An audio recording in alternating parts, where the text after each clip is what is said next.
નમસ્કાર વિદ્યાર્થી મિત્રો, ઇંગ્લિશ સ્પીકિંગ કોર્સમાં આપ બધાનું હાર્દિક સ્વાગત છે. વિદ્યાર્થી મિત્રો, આજે આપણે જોતજોતામાં છઠ્ઠો વિડિયો બનાવી રહ્યા છીએ અને આજનો ડે 6 નો વિડિયો છે પ્રેઝન્ટ પરફેક્ટ ટેન્સ, પૂર્ણ વર્તમાન કાળનો. વિદ્યાર્થી મિત્રો, આજનો જે કાળ છે એ ખૂબ જ ઉપયોગી છે, કેમ કે આપણે વાતચીતમાં આ કાળનો ઉપયોગ ઘણી વખત કરતા હોઈએ છીએ. ઘણી વખત આપણે કોઈને પૂછતા હોઈએ છીએ કે ભાઈ તમે મુંબઈથી ક્યારે આવ્યા, તો કહે છે કે હું આજે જ આવ્યો. તમે ચા પીધી, તો કે બસ હમણાં જ પીધી. તો આવા બધા વાક્યો જે છે એ વાક્યો માટે આપણે પૂછીએ વિદ્યાર્થીને, ભાઈ લેસન કર્યું, તો કે ક્યારનું એ કરી લીધું. તો આવા બધા વાક્યોનો ઉપયોગ પૂર્ણ વર્તમાન કાળની અંદર થાય છે. તો વિદ્યાર્થી મિત્રો, આ પૂર્ણ વર્તમાન કાળને આપણે સમજવાની કોશિશ કરીએ સરળતાથી. તો જુઓ વિદ્યાર્થી મિત્રો, પરફેક્ટ પ્રેઝન્ટ ટેન્સ, પૂર્ણ વર્તમાન કાળ. આ કાળનો ઉપયોગ હમણાં જ કોઈ ક્રિયા પૂરી થઈ ગઈ છે અને તેની અસર હજુ પણ ચાલુ હોય એવું બતાવવા માટે થાય. બરાબર છે? એવા કયા વાક્યો છે?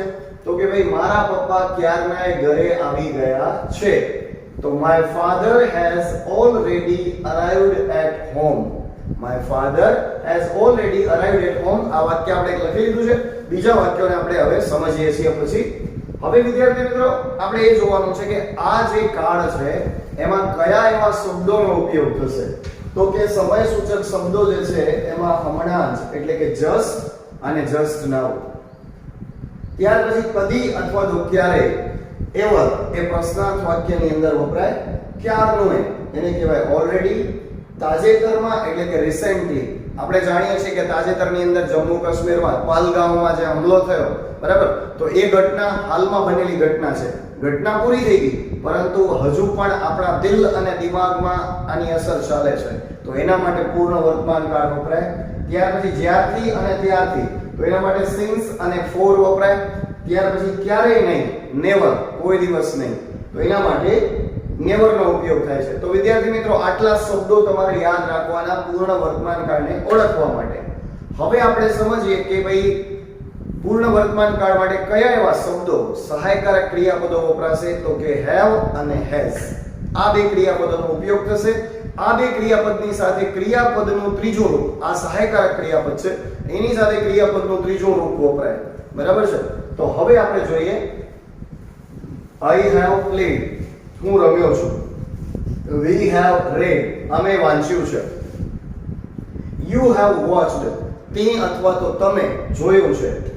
they have reached, તેઓ પહોંચ્યા છે અથવા પહોંચી ગયા છે.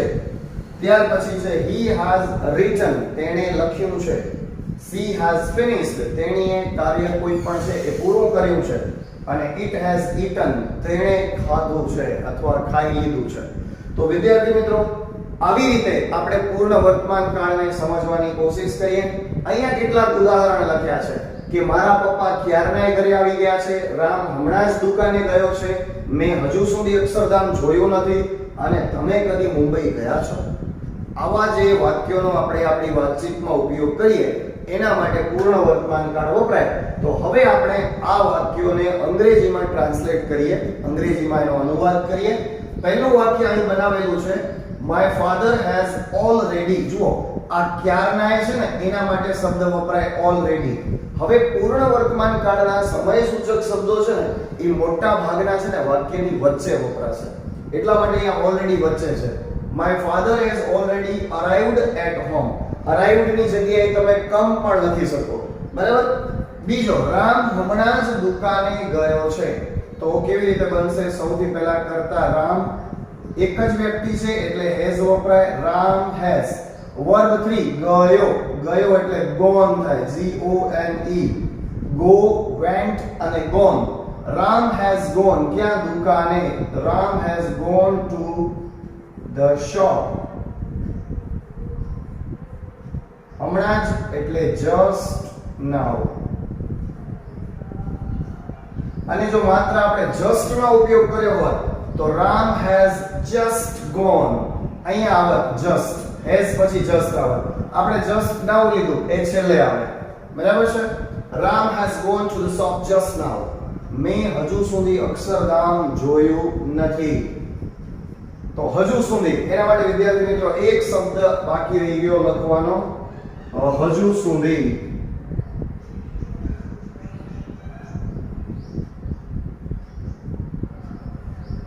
એને કહેવાશે સ્ટીલ. અને એક શબ્દ એની જગ્યાએ જોડે બીજો પણ વપરાય, yet, YET, yet અને still બંને શબ્દોનો ઉપયોગ થાય ત્યાં. તો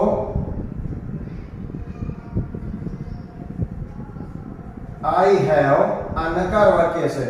I have not seen, see નું વર્બ 3 seen થાય. I have not seen the Akshardham yet, YET, yet, હજુ સુધી મેં અક્ષરધામ જોયું નથી. ત્યાર પછી તમે કદી મુંબઈ ગયા છો? આ પ્રશ્નાર્થ વાક્ય છે. કદી શબ્દ હતો, ક્યારે? તો પ્રશ્નાર્થ વાક્ય આ રીતે બનશે, have has વાક્યની શરૂઆતમાં આવી જાય, પછી કરતા have you તમે, પછી ever, EVER, ever અન્ય શબ્દ વચ્ચે. have you ever ગયા એટલે gone. Have you ever gone to Mumbai?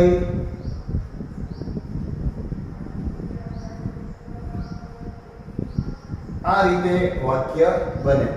હવે વિદ્યાર્થી મિત્રો આપણે થોડાક એક્સ્ટ્રા વધારાના નવા વાક્યો સમજીએ, નકાર વાક્ય સમજીએ અને પ્રશ્નાર્થ વાક્ય સમજીએ. ચાલો વિદ્યાર્થી મિત્રો, હવે આપણે નવા વાક્યો સમજીએ.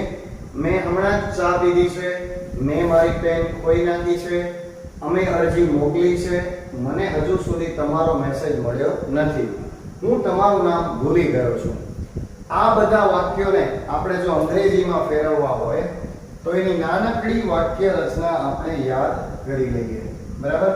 વાક્યની શરૂઆત થાય કર્તાથી, એના પછી have નો ઉપયોગ કરવાનો, એક વચન હોય તો has નો ઉપયોગ કરવાનો, એની સાથે વર્બ 3 ક્રિયાપદનું ત્રીજું રૂપ કર્મ,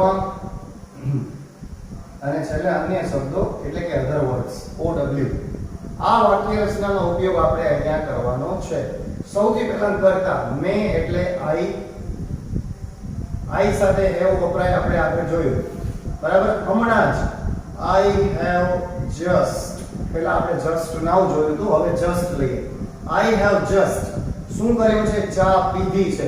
પીવું એટલે ડ્રિંક કહેવાય, પરંતુ વિદ્યાર્થી મિત્રો નાસ્તો, ચા પાણી, દૂધ, કોફી એના માટે ટેક શબ્દ વપરાય. એનું વર્બ 3 આપણે ટેકન લેશું. ટેક, ટુક અને taken. I have just taken tea.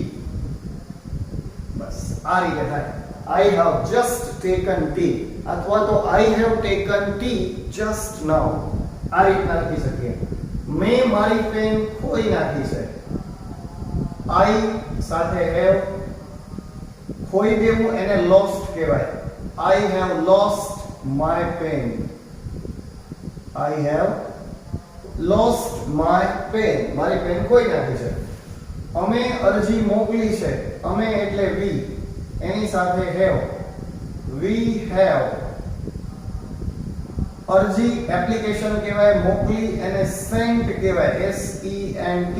send નું વર્બ 3 છે. sent અને sent. We have sent an application. બરાબર? મને હજુ સુધી તમારો મેસેજ મળ્યો નથી. I have not, નકાર વાક્ય. have has પછી not નો ઉપયોગ કરવાનો. I have not,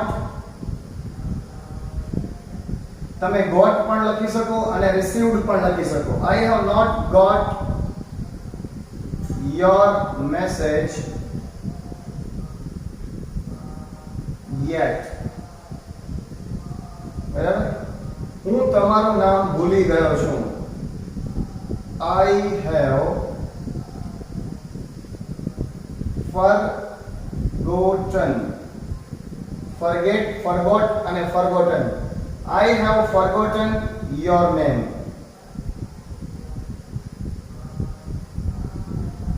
હવે આપણે અહીં બધા have ના એક્ઝામ્પલ જોયા. હવે અહીંયા આપણે has ના એક્ઝામ્પલ જોઈએ. આપણે એમ કહેવું છે કે રામ ક્યારનો એ દુકાને પહોંચી ગયો છે. તો રામ has already શબ્દ વચ્ચે આવશે. Ram has already reached. પહોંચવું એટલે reach કહેવાય. Ram has already reached at the shop. એ તમે શોપ લખો, સ્કૂલ લખો, કંઈ પણ લખી શકો, સ્થળનું નામ લખી શકો, બરાબર? આ રીતે વાક્ય બને. હવે આ જ વાક્યોને આપણે પ્રશ્નાર્થ વાક્યમાં ફેરવવા હોય કે શું તમે અરજી મોકલી દીધી, શું તે તારી પેન ખોઈ નાખી, બરાબર, શું તમે ચા પીધી, આવા વાક્યો જ્યારે બનાવવા હોય ત્યારે હેવ હેઝ એની સાથે કર્તા, વર્બ 3, કર્મ અને અન્ય શબ્દો. જો આપણે પહેલું જ વાક્ય લઈએ કે હેવ યુ ટેકન ટી, શું તમે ચા પીધી, બરાબર. ત્યાર પછી તમે અરજી મોકલી દીધી તો have you sent, SENT, have you sent an application? આ રીતે બને. શું રામ દુકાને પહોંચી ગયો? Has Ram reached at the shop? આ રીતના બને, બરાબર છે. આવા તો ઘણા બધા વાક્યો છે, સાદા વાક્યો, એને આપણે પ્રશ્નાર્થ વાક્યમાં ફેરવી શકીએ. હેવ અને હેઝ થી વાક્યની શરૂઆત થાય, કર્તા, વર્બ 3, કર્મ અને અન્ય શબ્દો. હવે WH ક્વેશ્ચન્સ. એમાં સૌથી પહેલા WH વર્ડનો ઉપયોગ થાય, જે WH જેનાથી આપણે પ્રશ્ન પૂછવો છે એ શબ્દ હેવ હેઝ, કર્તા, વર્બ 3 અને અન્ય શબ્દ. આપણે એમ કેવું હોય કે તમે નાસ્તામાં શું લીધું, તમે નાસ્તો શું કર્યો, તો શું એટલે વોટ, પછી હેવ હેઝ માંથી have you, what have you taken, what have you taken in the breakfast, બ્રેકફાસ્ટમાં શું કર્યું અથવા શું લીધું, what have you taken in the breakfast, બરાબર. પછી તમે ઘરે ક્યારે પહોંચ્યા, અથવા તો રામ ઘરે ક્યારે પહોંચ્યો, તો when has Ram reached, when has Ram reached at home.